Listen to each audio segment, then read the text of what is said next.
Yo dimentaramke.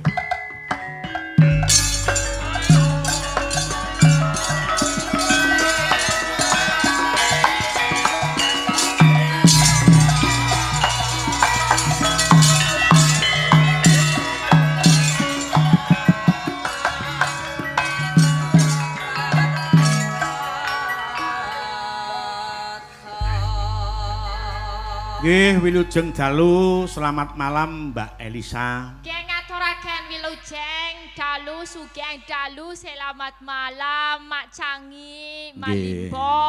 Nggih. Derek kula nuwun sedaya warga wonten mriki. Nggih. Saged ngertos nggih basa kula nggih. Ngerti. Asa iso-isone tetep nganggo basa Jawa. Nggih. Nggih ngaten. Mergo pancen sing digilut niku kabudayan Jawa. Inggih. Nuwun sewu, janipun panjenengan menika asli pundi, nama lengkap sinten, nama orang tua sinten, basic orang tua niku sebenarnya saking nopo kok panjenengan terus nyinden niku. Oke, derek guleng tepung Gladiwano. Nami kula Elisa Orcarus Alaso. Nah, Elisa Orcarus Alaso. niku artine napa niku? Ha, niku Elisa? kula nggih dereng tanglet kale bapake. Pripun? Dereng tanglet kale bapake. Tapi jarene nek Elisa kuwi artine strong. Strong. Iya. Bakoh, kuat. Wah, tenaga yang luar biasa. Yo. Strong. Penak sing duwe bojo sak yahya mesti strong. Muga-muga mongko ya ora mesti sih ya. Wah. Nek Orcarus itu artine dudu dinosaurus. Dudu Pithecanthropus erectus engko padake. Heeh. Orcarus itu artine cahaya. Cahaya. Ya. Oh, sinar. Ya. Ya. Alaso kuwi kuwi dudu, laso kuwi dudu. Oh. Laso ning Sulawesi kuwi nggo namu. Kamu punya ning napa? aku enggak duwe. Alaso. Kamu punya tapi aku enggak duwe. Alaso. Tidak, laso yang kamu punya tapi aku enggak punya. Jadi Kak, Apa, Bung? pripun? Kuwi nek cilik.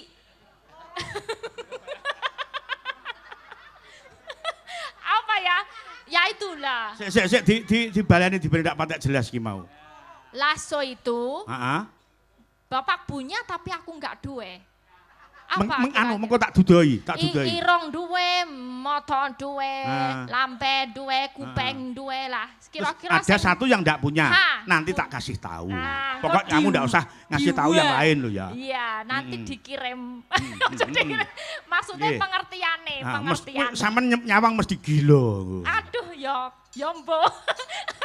Karena kan aku belum punya suami, nek duwe suami ya paling seneng neng aku kan durung duwe suami dadi gila.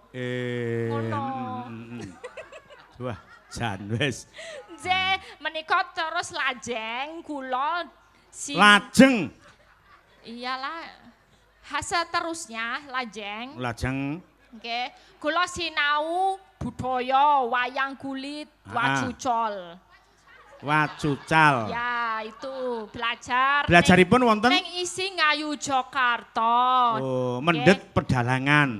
Lah niku jenengan sampun retos kok tanglet. Mboten, kula niki tanglet pedalangan napa kerawitan ngoten. Oh, pedalangan dong. Dadi pedalangan. dalang wedok dhewe. Lha ning lek wong wedok niku lek ngepyak banter lho, Mbak. Kok iso? Kepyake dobel. Mergane kula mboten duwe niku. Oh nggih, ana spekere to. Ana spekere. Dadi lek ngene iki iso pyok dobel ngoten. Ana speker ning rano mike. Heeh. Miki sing duwe kula. Nah nggih niku, tapi susahe nek wong wedok itu susahe nek sabetan. Sabetan. Iya, kok sabetan. susah? Ada yang meresahkan gitu loh kalau sabetan ya ono sing. Sampai ganjel. ngerti nopo sebabnya panjenengan dalang seorang wanita sebagai dalang kok sangat meresahkan ada yang susah. Paham mboten? Tahu mboten? Meresahkan ada yang susah apa? Sebabnya ada gunung kembar disitulah yang akan mengganjal. Nah itulah kenapa kalau wong wedok penak ngeprak, nek wong lanang penak sabetan gitu. Iya jelas. Mergane nek wong lanang ngeprak ono sing mengganjal, Nek wong wedok sabetan ono sing mengganjal. Ya, jadi sama susahnya Iya. dan juga ada sama enaknya. Ada enaknya. Tapi beda penonton juga. Nek kagong penontonnya lewat belakangnya. Nek wedok beda, Pak. Lewat pundi? Penonton ning mburi kabeh. Do mirsani sampean. Ah, mbuh kuwi ngopo? Jaga-jaga ya. Lah mbok menawa buka sayake. Aku ya rada wedi sok-sok cah cilik-cilik yang nggawa gitik-gitik itu gini-gini kan. Aku yo ndadak ngene-ngene karo Malah susah wong lanang, Mbak. Kok susah? Oh, nate riyen niku ten dalang sepuh niku mboten damel ngapunten mboten damel sempak. Dan dalah ngeprak ngeten iki. Iya. Lah dikira bocah nonton iku krana kentekan jajan, kentekan dhuwit dikira enek salah. Lah ning kono ku njur dicuthik. Lah dalange ya langsung gejot no.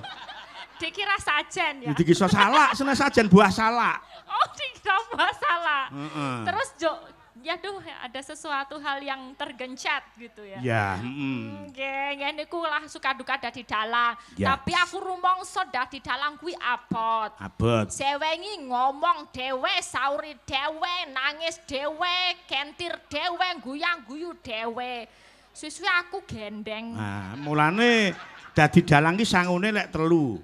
Apa? Gendeng, Ya. gandang, gending. Gendeng Nguasani gending, suarane kudu paling boten nggih bisa dirasakan dengan keindahan. Ya, Terus gendeng, gendeng. gendeng. Dadi ya kaya wong edan guyu dhewe, sauri Itu, dhewe, ya, nangis dhewe ngoten pekok, niku. pekok. Nah, pekok. Kok Ya. tekok, tekok ki tanya. Itu dekok. Ini pekok. Pekok. Ya, itu maksudku itu. Heeh. Gendeng, gending sama apa, Pak? Gandang. Gandang apa? Gandang ki nyuwara yang lantang, nyuwara yang bagus, iso duwe wiletan, iso duwe cengkok napa niku tegese gandang. Oh, nggih. 3G. Lah 3G. niku sing apot niku. Heeh, garoh kabeh. Lalu kula rumangsa gendeng terus ora rumangsa nek gak iso ndalang apik ya isone mung setetek-setetek. Apa iku? Tadi ya sedikit-sedikit itu loh. Sedikit-sedikit. Iya. Jadi aku yo njok melanjutkan S2 ning psikologi. Lho dadi ngerti no, psikologi sampean ngerti watak-watake bocah niki jenengan sawang mesti ngerti nggih karakter satu-satunya pesinden Ini iki. kita Nggih. sinden-sinden setunggal Ngerti, ngomong jenengan? Nggih yo ora pati reti banget mergane itu emang kita harus ngomong dari hati ke hati nek psikologi. iya, Tapi nek disawang saglebetan ngono yo nek kira-kira rada ngerti Nah, setetek. lek niki cobi putri niki lek panjenengan sebagai psikolog sawang panjenengan sawang sak blebetan niku pripun niki bocah niki? Ini jenisnya adalah kok jenis yo? Ora apa-apa. Wis Ini ora jenis sai-sai cat. Napa niku? Malu-malu kucing. Oh, Tadi malu-malu malu kucing. tapi mau, isin tapi jero. Waduh, dah. Jane gelem ning ngempet ngono. Ya kira-kira kan Ya. sawangan pertama, rong mesti bener, mung kira-kira. ya, kira-kira. Harus dari hati ke hati kayak jenengan kalau mau tak baca kita harus dari hati ke hati. Ndak usah Harus. dibaca cerita aku. Wah. Kok mesti bisa enek sing apik engko malahan wis ndak usah. Padahal biasanya sing rodo ini kan ya jenengan kan udah ngomong semalam. Heeh. Nanti kalau siang istirahat apa ngomong lagi? Yo, Kok istirahat. enggak? Oh Yo, sok istirahat ya. Nek istirahat. misalnya ngomong lagi besok periksa ke saya. Gitu loh mau tak kasih. Kalau jenengan kan ini udah ngomong semalam panjang, 8 jam. Ya. Nah kalau siang tuh masih ngomong terus lagi, besok tolong periksa ke saya, itu udah gejala namanya. Kalau malam dah ngomong, siang kok panggah ngomong, berarti gejala. Gejala. Dak, melane aku lek nyuwun ibumu ya Sasmito aku ki. Sasmito piye, Pak? Sasmito sampai itu pakai tanda, pakai Oh, kode. nggak usah ngomong. Nggak Gimana usah ngomong. contohnya? Ya contoh ngomong kita itu pengen maem. Maam. Heeh. Oh gitu aja. Iya, Nah arep ngomong tembungnya panganannya apa gimana? Susah dong, arep tuku es teh misalnya. Yo gini, ada teh gandul itu, terus gelas sama es yang itu. Oh gitu, Iya, gini iya, sama teh iya, gandul. heeh. Kalau mau pesan susu, Pesen susu. Itu oh gitu ya. Heeh. Oh sesuk tak contoh lah. contoh aja. Kamu belum nikah kan? Belum. Yang elok lagi kalau mau minta, Kalau apa? mau minta, Mau minta piye? mau minta. Bu, nah, ini kok bu? Heeh. Oh, mantuk-mantuk aja Iya, udah ngerti. mantuk-mantuk. Yang mantuk-mantuk bukan sini. Yang mantuk-mantuk Yang sini. emang ada. Kepalanya yang atas. Enggak. Kalau Kamu kan belum tahu kepala yang kalau bawah. mantuk kan kepala ya atas ya gini. Aduh, masa yo sing ngisor ngendi? Emang ada kepala yang lain? Emang ada. Kamu kan nggak Emang punya. boleh. Nanti saya foto, saya video, saya kirimkan. Oh, iya. Eh. Aku nggak mau loh kalau yang jijik-jijik aku. Enggak, nggak. bukan punya saya kok. Oh, bukan punyanya. Bukan. Oh iya, punya kebo aja. Enggak. Yang gambang itu, yang gambang. Pak, nggih, wah nek iki aku nge-share nek ngene iki malah awet loh. Nek sama Awet. kayak gini nggak akan disukai sama yang lain. Nek karo dalang ngono wangel. Gampang delok sinden-sinden ayu yo gampang melerik. Engko ketemu fans yo Wis langsung nembang samsun gitu nembang yo. ae. Engko Gampang malah tekan dindi lek bucin. ngrembug perkara kuwi. Nggih. Lah aku tak ngicipi suara panjenengan nggih Mbak diaturke Oh, kagem nggih. temanten sak keloron. Ugi Nggih. panjenengan Bapak Nurkolik Dalsan Ibu Nggih. Ibu Nini Ibu Sumini. Nini, ya, Bapak Nurkolik itu ternyata dari Luwuk. Jadi beliau dulu pernah bekerja di Luwuk, lama Luwuk daerah Sulawesi Tengah. Ya. Lah aku boy sekolah Belu. Alah sembuh. Iki tak jelasno jare tadi tanya. Bahasa Indonesia ndak jelas aku dengan Oh iya, bahasa pakai Jawa. bahasa Indonesia. Ilatmu iki mare dudu ilat Jawa. Oke, Mbak Ibu. Jenengan pengen teteh napa mboten kaya wong Jawa kaya sinden-sinden? Teteh itu apa? Biar jelas untuk berbicara dengan logat Jawa biar jelas. Ya Teteh, mau. ceto, mau? Ya mau. Besok ndak usah pulang, Terus? langsung ke rumah saya cepaki kerokan gendeng nggih. Kerokan gendeng Gendeng. diapain? Jenengan ngelet terus dikerok gendeng ngoten so teteh niki nggih. Masa aku nggak Oh percaya? iya, ndak percaya dicoba nanti kalau sudah nyampe rumah dicoba apa Di- bener iki yang ngendikake Pak Minto coba Oh, tak iya. gesere atau parut karo gendeng. Tapi harus di rumah jenengan. Hah? Harus di rumah jenengan. Iya, harus di rumah saya. Pas ada ibu enggak? Nggak ada. Oh Nggak iya. ada. Tak kira mau ada modus. Ya. Nah, Oke. nyuwun gegendingan Mbak Elisa. Nggih menapa menika Kula wonten? nyuwun pertama niki kula suwuni Pangkur Semarangan. Coba aku Oh, pengen roh nggih. suarane panjenengan. Nggih. Gula chopping nggih menika bawa. Biasanipun kalau saya ke Jawa Timur ikut dalang-dalang kula kan nembe saya kali niki kalih jenengan. Nggih. Biasanya jarang bawa. Jadi aku seneng banget kon Nggih. bawa. Pun to lek kalih kula sik sepisanan sik grodhal katon mboten pati penak mengki lek pung pindho ping 3 alah wis penak terus Oh isine. gitu ya. Nggih. Ya muga-muga pariki penak ya Pak. Ya. Ya penak ning urung iso nemen penake. Mingkar mingkurengu kara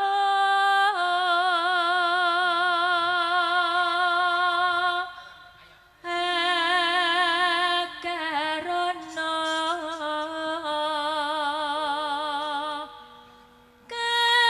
karenan marti Sik niki sing salah teng mriki. Oh, Napa niku? salahnya tolong dibetulkan. Mardi. Karenan Mardi. Salah. Yang benar? Margi.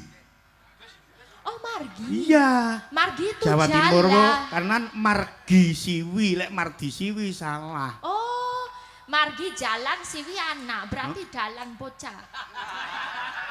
Iya, ya kuwi sing bener. Oh, Margi. Margi. Oh, anjir. Masa sih? Iya, karena Margi. Margi. Nah, wah, apik. Diapusi, Mbak. Aku jane kudu memihak sinden po dalang to ini. Wis Sinden aja sembarang. yang jujur-jujur. Oh, Mardi ya. Ngapunten nggih, Pak, niki mboten Margi. Niku sing seneng Margi. Cobi niku mangsiake. dalange. Jenengan remen Mardi napa Margi mangoten nggih? Panjenengan remen Margi siwi napa Mardi siwi, Pak? Margi. Oh, Margi. Ya wes Margi deh. Margi.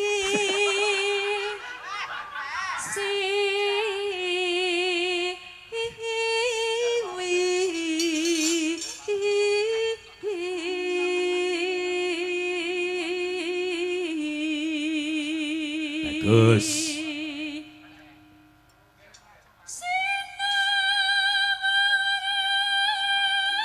hati-hati. Hati-hati, Nduk. Yo. Laran sik, ditata napase. Mentit, soalnya mentit. Metit. Metit. Metit. Yo. Metit. Ditata ki kaya wong arep bayen lho, ditata napase.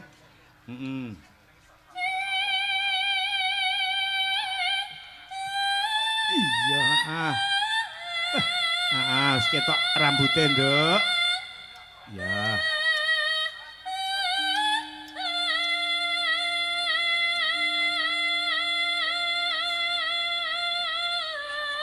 Alhamdulillah.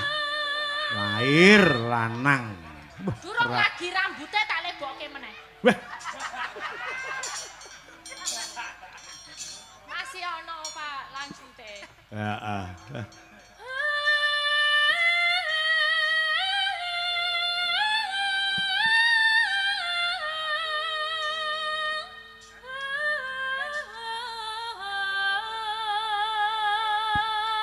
Brol. Nika kon mijil. Mijil pokok ndak kemijilen lho nggih. Nggih. Nggih, barang lek tambahen mboten apik. Mijilen. Kemijilen. Kemijilen apa? Mboten apik niku. Oh, mboten. Kemeton. Enggak tahu aku.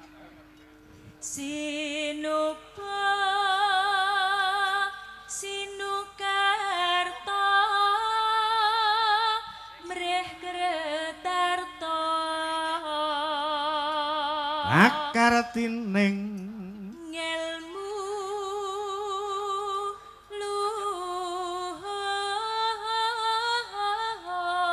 oh oh oh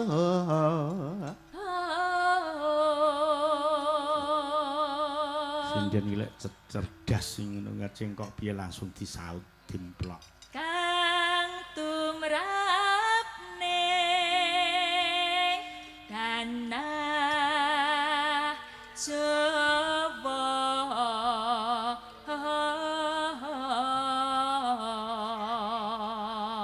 Heeh. agama ageme haji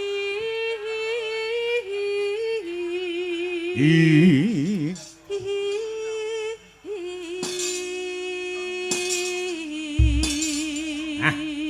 babaske aja dipleroki, nyuwun dibantu Mbak Lilis karo Mbak Punjung. Kaya ngapa? Ya, iramane rancak. Mares Sekar Gadung dados. Yo.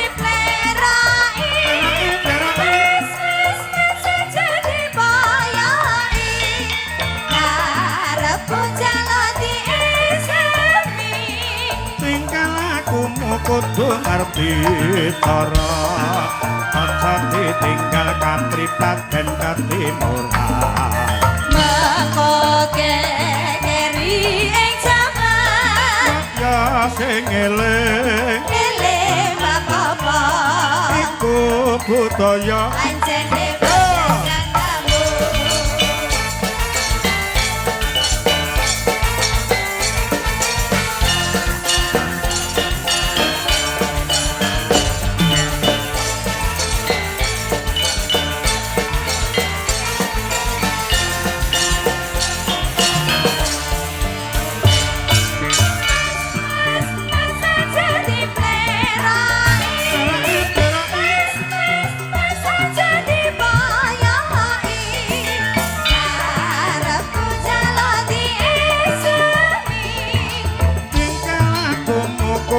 ngerti cara tinggal kapripat ben katimuran Mekoke keri ing jaman ya sing eling eling babaske gampang sulang iku budaya anjene banggamu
luar biasa. Sik Mbak Elisa. Nggih. Panjenengan selama berkecimpung wiwit saking wonten isi Nggih. mendhet pedalangan ngantos sayaenten belajar sinden iki keluh kesah sebagai pesinden sebagai pedalang putri niku napa? Keluh kesahnya itu kita menghadapi zaman yang terus berubah kados panjenengan yang udah disampaikan wonten ngajengan wau. Oh, nggih. Nggih, jadi Jadi menghadapi zaman yang berubah kalau dalangnya nggak mau mengikuti zaman kita nggak punya penonton. Wah. Tapi kalau tetap mengambil jati dirinya, tetap Arab klasik juga penontonnya sedikit. Jadi susahnya di situ. Terus menggaing panjenengan cara dalang niku lek panjenengan kita ngikuti seiring perkembangan zaman napa bertahan dengan klasik? Kula, Nggih. kula mending mengikuti perkembangan zaman dong. Oh ya. wah, Ya, jan apik. karena kita kan butuh regenerasi. Sesuk nek sing enom rase ning wayang kita juga susah. Wayangnya nanti ditinggal. Oh Ya, iya. jadi kita mending tetap mengikuti perkembangan zaman ngaten lho macane. Nggih. Wah, jan elok banget. Niki sangat luar biasa. Nopo sing panjenengan dawuhke ternyata kita harus tetap mengikuti perkembangan zaman sesuai dengan apa kemauan si penonton. Injih leres kan enggak semuanya besok juga mau nanggap wayang kados ngaten niki acara temanten saged nanggap wayang niku nggih sesuatu hal yang luar biasa. Luar biasa. Biasanya pada minta sederhana aja. Nah, ini bisa digelarkan wayang itu kan berarti bisa menontonkan kepada yang muda. Jadi sesuk sing enom gentan, oh zaman biyen aku nonton wayang, sesuk aku tak nanggap wayang gitu. Elok nggih. Khusus kanggo temanten gandeng panjenengan nggih dirawuhke seklimah, rong klimah, satu kata, dua kata kanggo Nggih. temanten coba. Ngaturaken nderek mangayu bagyo katur temanten kekalih. Kula namung ndongakaken mugi-mugi temanten kekalih saged langgeng anggenipun bebrayan boten namung dumugi keken-keken nenen-nenen. Nanging ngantos puputeng yuswa salami-laminya. Sudah. Telak. Kok telek aku doain tapi api kok ditelek-telek. Tegese iki lho tembungmu ki lho ngguyokke ngono lho. Kan basa Jawa. Ya. Betul ya, Pak. Lek Oke, cara oh, didongak. asli Minahasa nggih. Dari Lambelu, seko toli-toli bapake. Oh, si toli-toli. Si toli-toli. Oh. Ya. Kalau dengan bahasa si toli-toli gimana untuk mengucapkan selamat atas pernikahan si A? Nah, masalahnya aku wis diprocotke ning Jawa. Oh. Nah, gitu. Dadi aku ya basa Jawa enggak pati reti, basa kono ya ora pati reti, dadi ya gene. Jadi wis ndak kenal toli-toli. enggak. Ya, Yo sing- ke sana beberapa waktu ke sana. Oh iya. Gitu. Nah, Ning kono sedang nggon banyu lah kuwi toli-toli itu. ya. Nah, niki gandeng jenengan sampun ngaturke tembange klasik saiki ngaturke tembange campur sari. Oh, Ya. boleh. Kula ki ambak atau sama bisa ditemenin sama Yo Sekar Gadung. dikonconi Sekar Gadung ya saged karo Nduk Pit ngadeg Pit. Pit. Yo gandeng ono. Agak, iki wonge gede kok jenenge Pipit ya. Ayo duka niku Pak Ebien salah lek Pipit ngucapke. itu tauku ya kecil gitu loh. Nah, Wah, gede sekali. Marem. Nggih, Mbak. Pipit niku wonten tegese. Ya, setauku burung pipit yang kecil. Pipit niku saking barang kecepit. Weh. Nggih kula niki. Oh, Terus bapak kula ngoten. seko barang Ya kecepit. sing kecepit niku napa kula nggih dereng ngertos. Maksudnya jadi asal usule pipit merjenengke pipit ki krana Saka asal usule saka barang kecepit. kecepit. Nggih niku. Dumadi Maksudnya sing saka sing kecepit niku kecepit. napa kula nggih dereng ngertos. Nggih. Oh, Nggih. Ya kula tangkleti.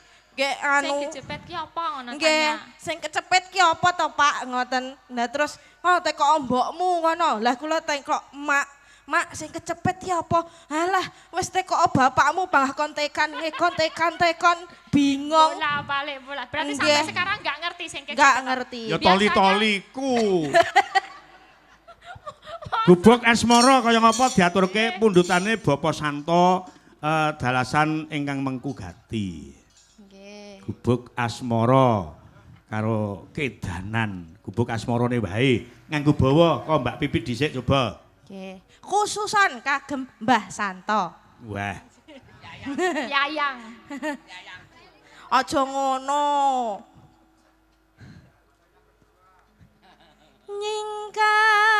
Nyingkar nyingkur. Ruwetek ya mak kula. Kon redeke nopo? Ojo Celak jenengan niku lho, Mbak. Lho, gede kowe kok wedi dredek Lah kula malah ciut. Ojo ciut. Oh, pipit yang besar. Besar awake ning kula cilik. Besar hatinya. Besar namung awake nang kula cuwilik saestu. Aku percaya kok duduhke aku adik mek sakmono. Masa wis tau didudui? Apa? Benike lho. Ya jentikane niki lho. Wiwitane nyingkar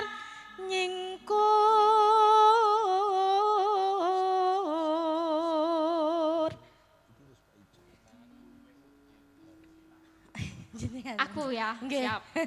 Lingsem yen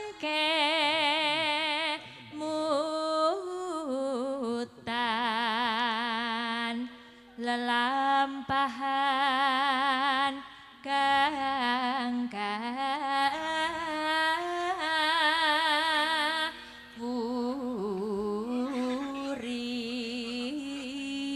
kawuri tresno tulus nadyan nengku bek asmara.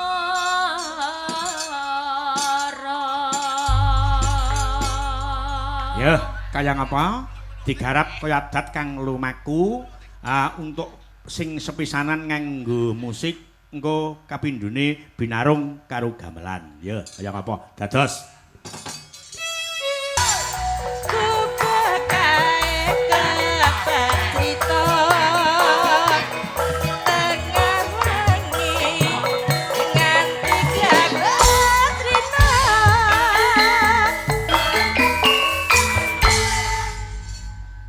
Jebol nyolong ketek ya. Apa nyolong ketek? Apa Ketek. nyolong ketek? Ketek. nyolong petek. Yo, oh, nyolong ketek. Menika beruk senes ketek. Nggih lek ketek alit, Mbak. Semangatnya itu loh. Goyangannya loh. Asik. Mantap, Ya, Mbak no. Bibit. Cobi Harus goyangannya semangat. semangatnya pripun, Mbak? Cobi. Niku wau semangatnya pripun? Lah mau pas targo iki lho. Penak banget ya. Soalnya kula mboten saged entul-entul mboten duwe boyok. Boyok nawon gung niku nggih ngeten niki bentuke. Nawon kemit. Kemit nek kados jenengan, Oh. nek kados kula nawon gung. Cedek. Ageng nggih. Ageng. Kabeh Ora tawon kuno. gung lek kowe iki pit. Napa? Bulprok. Napa niku? Kodok. Wah, wah sing anu wageng sing iso mekrok niku to. Ini sing korok. Korok. Ndak apa-apa, sing penting iso obah. Yo, digarap sak pupuh neh, Mas. Coba. Cedatan sajane.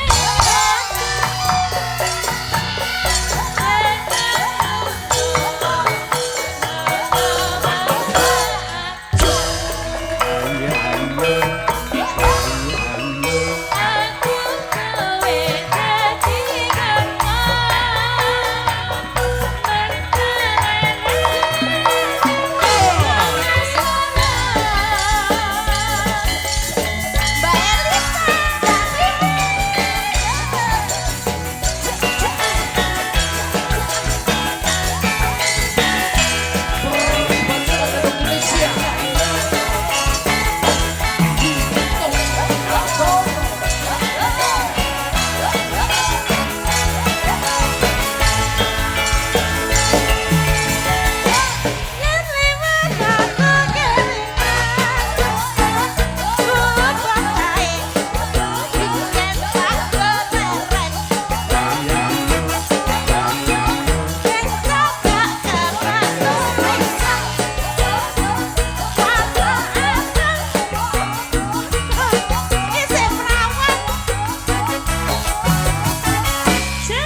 nuwun.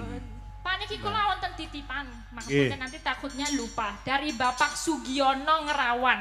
Wah, Bapak Sugiono Ngerawan. Nggih. Ya, iki diwaca mbaka sithik surat sing teba pangkone dhewe, akeh sing padha ngaturke lan nyuwun gending, uga sing liwat WA. Wah, tak wacane mbaka siji. Assalamualaikum warahmatullahi wabarakatuh. Sugeng dalu Pak Dalang. Mugia tansah pikantuk lancar lan sehat selalu kagem panjenenganipun Pak Dalang lan keluarga besar Sekar Gadung. Kula Dimas saking Koalisi Indonesia Maju 08 Bapak Prabowo nyuwun lagu Nemu. Wah, Nemu. Salamipun kagem dulur-dulur seniman lan pecinta seni pecinta seni budaya. Matur sembah nuwun mugi budaya saya ngrembaka dipun senengi kalian para warga masyarakat sedayanipun. Matur nuwun. Wassalamualaikum warahmatullahi wabarakatuh. Kula sugeng dalu Pak Minto Darsana badhe nyuwun lagu Lewung saking kru Pak Bibit Mbaung Padangan. Ya. Iki Keng dalu Pak Minto Darsana, kula Pak To bakule ayam goreng Blitar nyuwun gending tembangipun Podang Kuning. Kula nyuwun ingkang nembang panjenenganipun Wong Ayu Punjung. Wah, jan bener-bener fan berate Mbak Punjung. Iki isih ana meneh tak wacane mbaka siji. Assalamualaikum warahmatullahi wabarakatuh. Pak Dalang, kula keluarga besar Bapak Nur Kolis mau nyumbang lagu Perawan Kalimantan utawi Tresno Waranggono.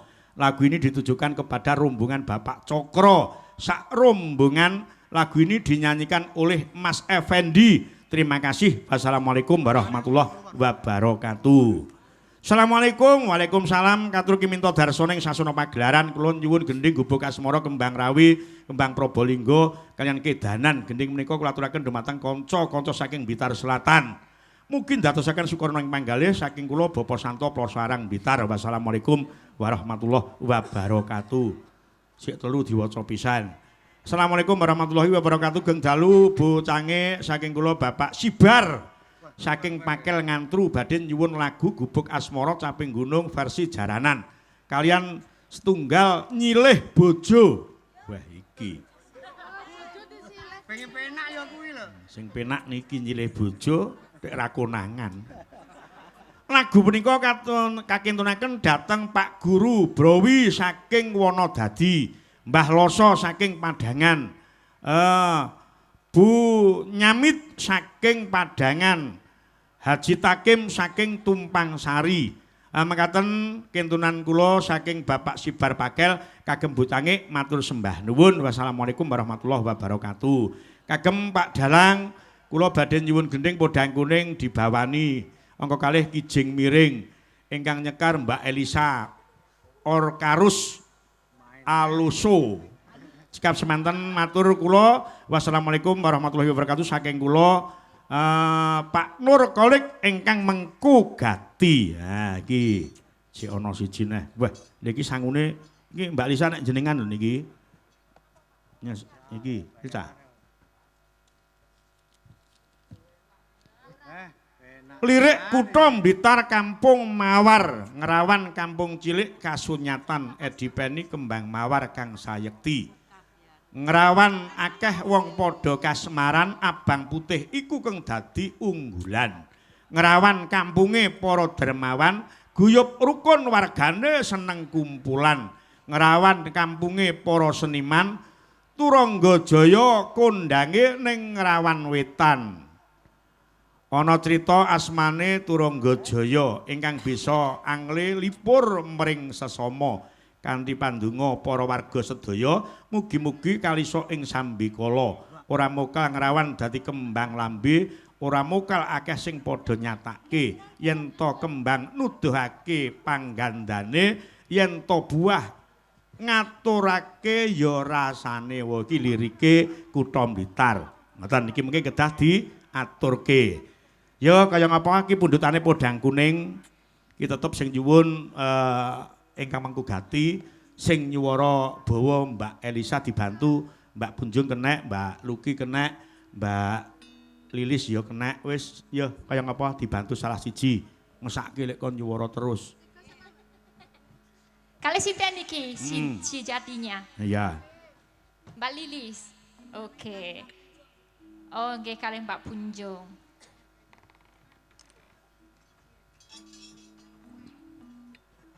Nadyan wujude mung peksi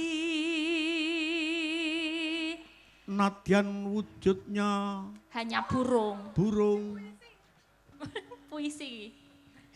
agawe talining brangta Selalu membuat talinya kasmaran. Ya baru kali ini loh Mbak diartikan, biasanya ndak mau. Biasanya nggak mau ya. Sejak ketemu jenengan iki. Oh iya, karena biar bilingual, biar ada dua bahasa. Kan aku nggak tak ngerti juga. alos manis nang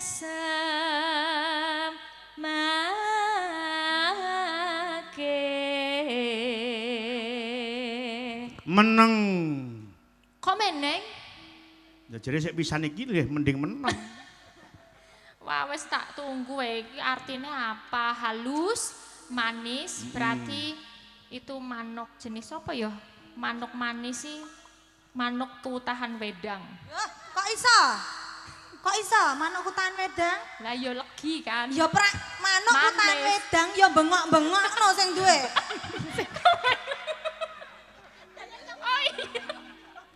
Kok aneh. Kontra ya Manuk lho. kutan Mbak Elisa wedang. iki aneh.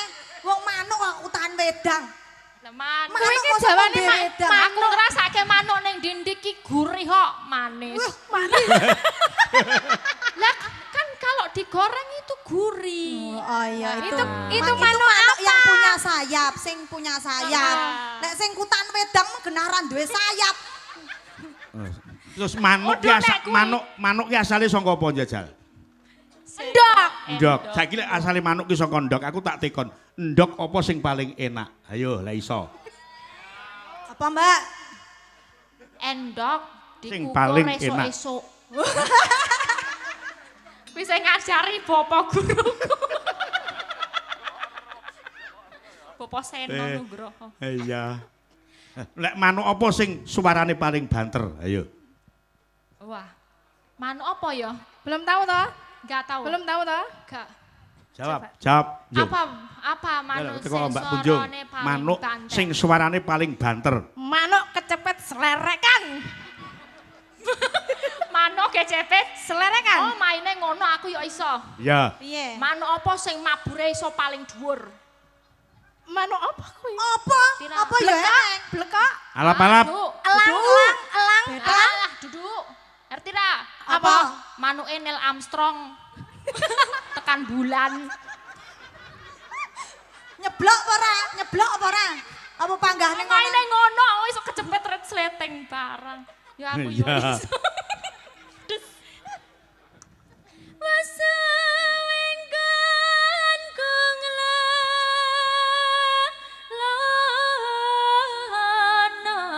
lanang goleki si podang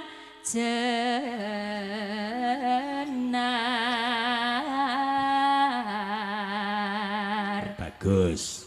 ipo bunga henga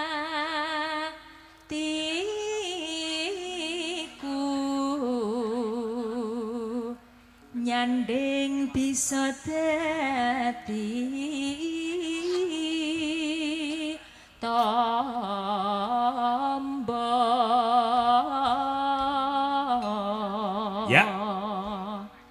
Digarap nganggo ciri khas Sekar Gadung, nuansa akustik Irama Rigi. Yuk, kaya ngapa dados?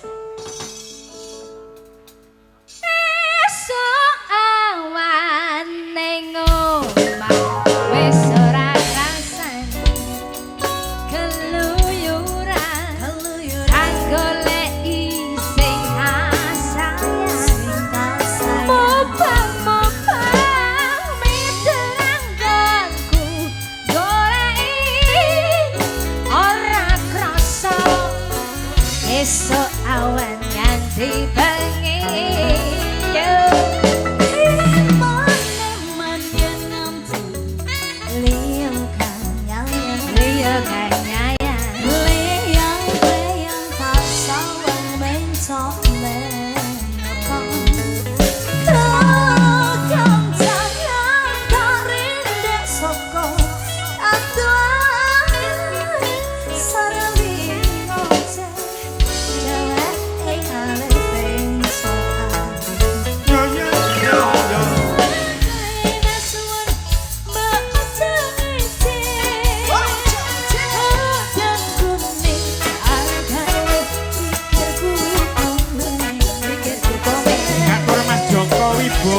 wonten Sumber Agung.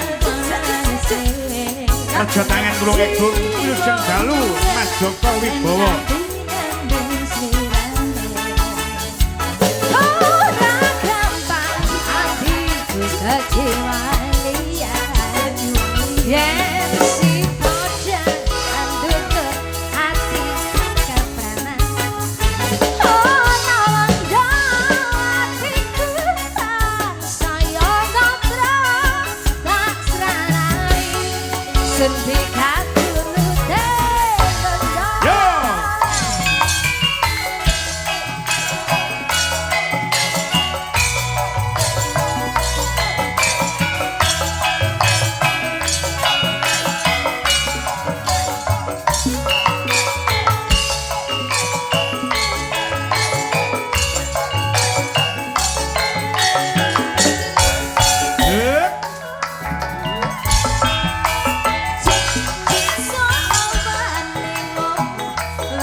Saudi Arabia.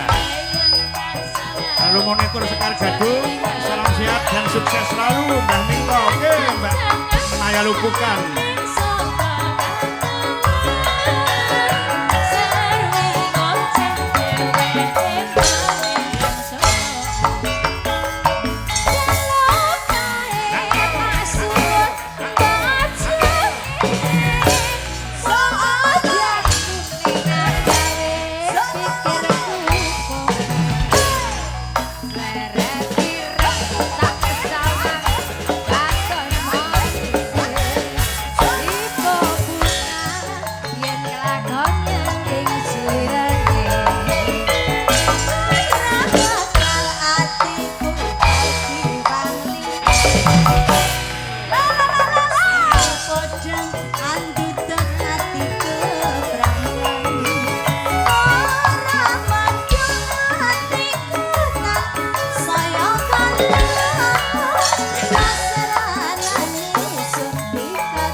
Saking sektor Kepolisian Rejo Tangan, Mas Edi Wilujeng Dalu ingkang mirsani nobar bareng-bareng wonten kantor Polisi Rejo Tangan.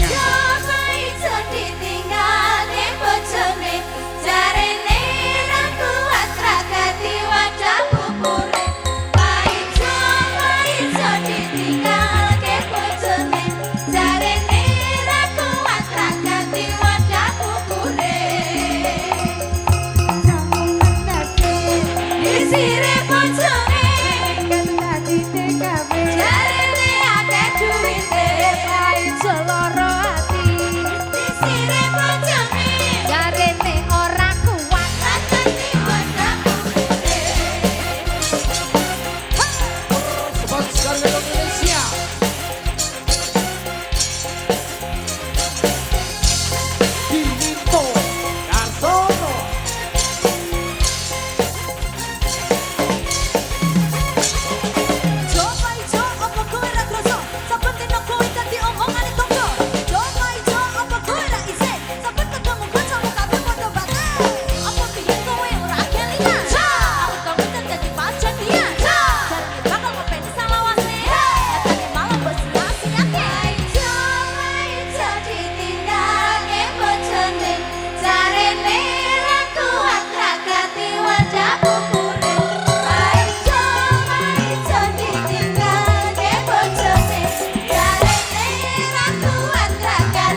iso tuku beras ala woi.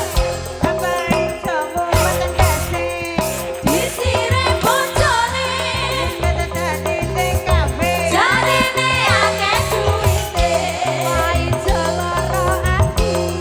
Disire bojone. Jarine ora kuat. Rakati wadah umure.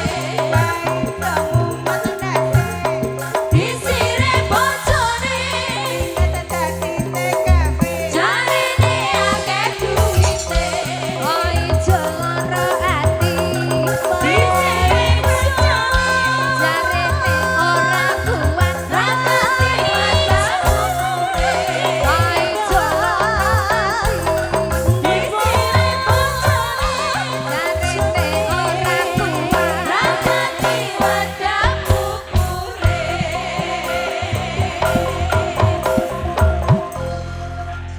Nggih, sembah nuwun. Kembang paijo ampun katur. Wilujeng dalu kiminto darsana salam kagem Sekar Gadung Indonesia. Salamnya semakin lama makin ngrembaka sedayanipun. Nggih, matur sembah nuwun saking Bapa Sumeh ngepeh tanggung gunung. Tlatah Tulungagung. Nggih.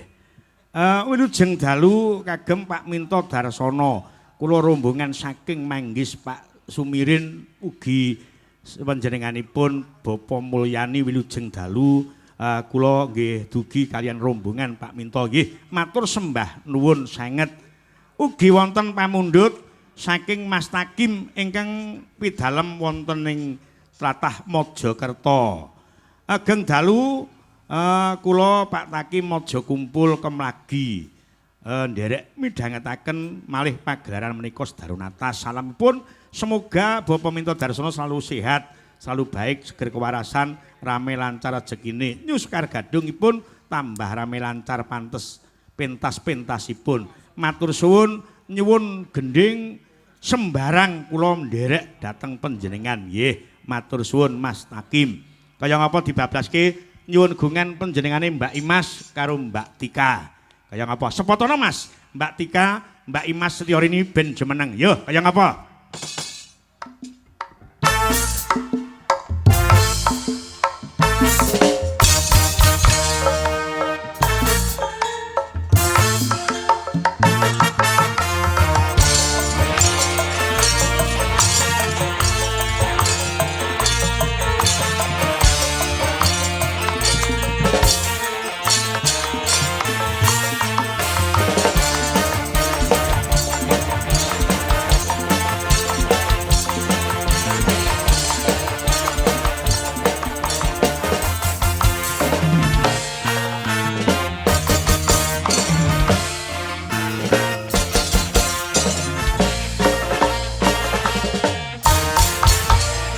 Wilujeng dalu Mbak Imas. Sugeng dalu Mbak Yu.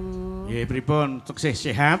Alhamdulillah pangestunipun panjenengan Nggih, sehat. Mbak Tika pripun kabare pangkah sehat? Pak, sehat. Nah, nggih niki wonten pundutan panjenengan pilih wonten Kembang Probolinggo, wonten nyilih bojo, wonten nemu sing pundi coba? Nemu mawon. Nemu napa? Nemu gendaan niku. Kendaraan ning dalan, Pak. Nemu gendaan ning dalan. Ah iya. Tika niku lho. Yo diaturke nemu ingkang nyariani Mbak Imas Setyorini, Mbak Tika. Yuk dados. Disarirani Mbak Imas karo Mbak Tika. Kinggo Mbak Elisa diaturi nembang sak tembang, tembange campur sari utawa dangdut. Ning sadurunge kaya ngapa nyuwun gungan anak wedok sak kloron genduk putri karo genduk Hani. Kaya ngapa? Ngadeg kok sepote Mas diaturke karo band Piai Loro ngadeg ana ing panggung. Yuk dados.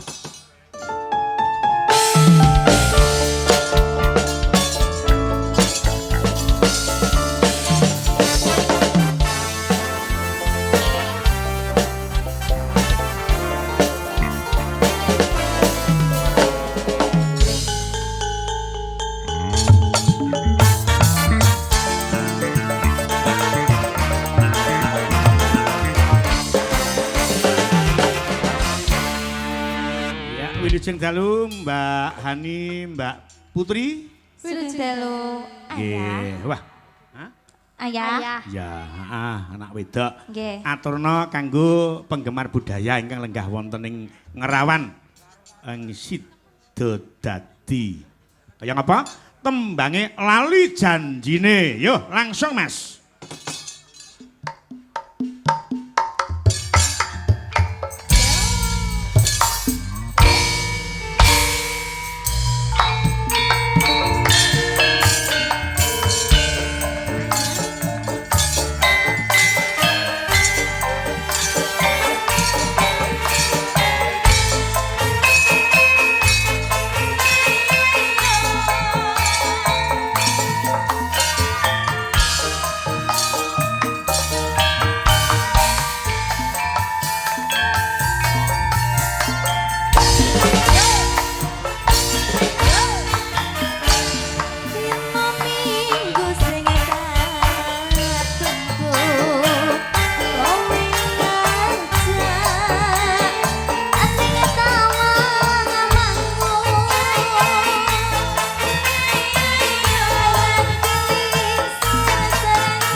timbang lali janjine sampun katur